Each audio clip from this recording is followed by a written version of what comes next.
Hello friends, कैसे हैं आप लोग। दोस्तों, जहां दिल्ली गुड़गांव वाले पोल्यूशन से जूझ रहे हैं, लगभग सभी के घरों में एयर प्यूरिफायर्स लगाए जा रहे हैं, वहीं मैं आपको आज के इस वीडियो में बताऊंगी कि बहुत पहले साल 2001 में गुजरात में कुछ हादसा हुआ था, जिसको याद रखने के लिए इनफैक्ट उसमें जो लोग मरे थे उनकी याद में एज अ रिमेम्बरेंस गुजरात के लोगों ने क्या किया, इसके बारे में आज हम बात करेंगे। साल 2001 में आपको याद होगा गुजरात में भूकंप आया था। बहुत ही हाई इंटेंसिटी अर्थक्वेक था वो।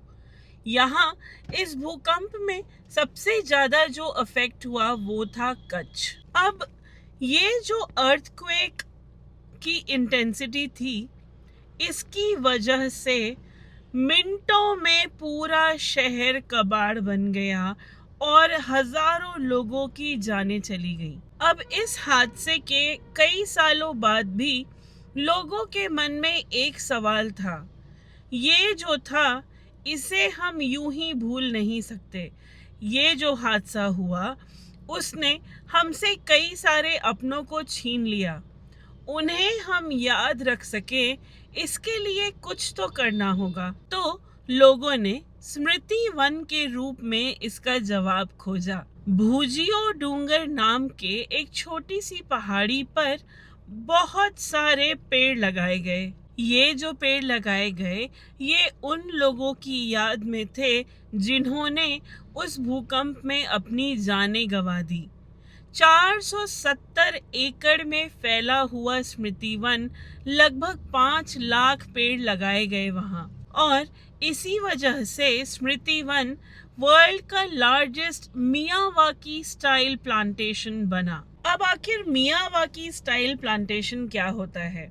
दोस्तों, जापान के बोटैनिस्ट जिनका नाम था अकीरा मियावाकी, उन्होंने एक तकनीक डेवलप की थी जिसमें जो नेटिव ट्रीज हैं उन्हें वो पौधे लगाए जाते हैं और बहुत ही पास पास इन पौधों को लगाया जाता है। अब पास पास पौधों को लगाने के पीछे रीज़न ये है कि जब ये पेड़ बड़े होने लगते हैं, they start competing with each other for sustaining for sunlight, and उस चक्कर में एक डेंस सा फॉरेस्ट जैसा बनने लगता है। और जहां एक जंगल तैयार होने में सदियां लग जाती हैं, वहीं ये जंगल 10 से 20 सालों में तैयार हो जाता है। मियावाकी स्टाइल में प्लांटेशन करके जो रिस्टोरेशन हुआ, उसका नतीजा ये निकला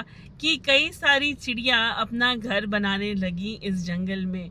जो सॉइल का क्वालिटी था वो भी इम्प्रूव हुआ और माइक्रो क्लाइमेटिक चेंजेस भी देखे गए। अब स्मृति वन कुछ इस तरीके से बनाया गया है कि वो सिर्फ जंगल ही नहीं है, वहाँ आप वॉक भी कर सकते हैं, वहाँ पर व्यू पॉइंट्स भी बने हैं, और ये चीज़ ध्यान में रखी गई है कि when you are walking through Smriti one, you somehow can reflect through what happened in the past. दोस्तों, कच्छ के लोग स्मृति वन में काफ़ी सारे प्लांटेशन ड्राइव्स आज भी करते हैं।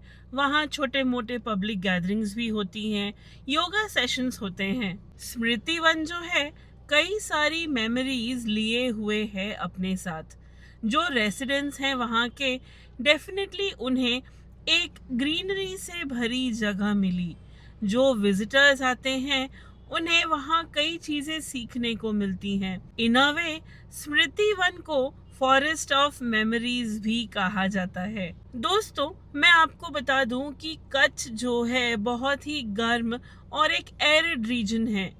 वहाँ पर स्मृति वन जैसी जगह हमें ये बताती है कि अगर एनवायरनमेंट फ्रेंडली जगह ऐसे स्पेसेस हम बनाएं तो definitely we can keep it open to the public and we can keep it emotionally meaningful at the same time. दोस्तों, मुझे ऐसा लगता है कि ऐसी ग्रीन स्पेसेस जब बनाई जाती हैं नेचर और लोगों को ध्यान में रखते हुए and we care for them equally, तब जाके स्मृति वन जैसी जगह बनती है। प्रोजेक्ट से ज़्यादा कई लोगों के लिए वो एक जगह होगी जहाँ पर वो जाकर अनवाइंड कर सकते हैं।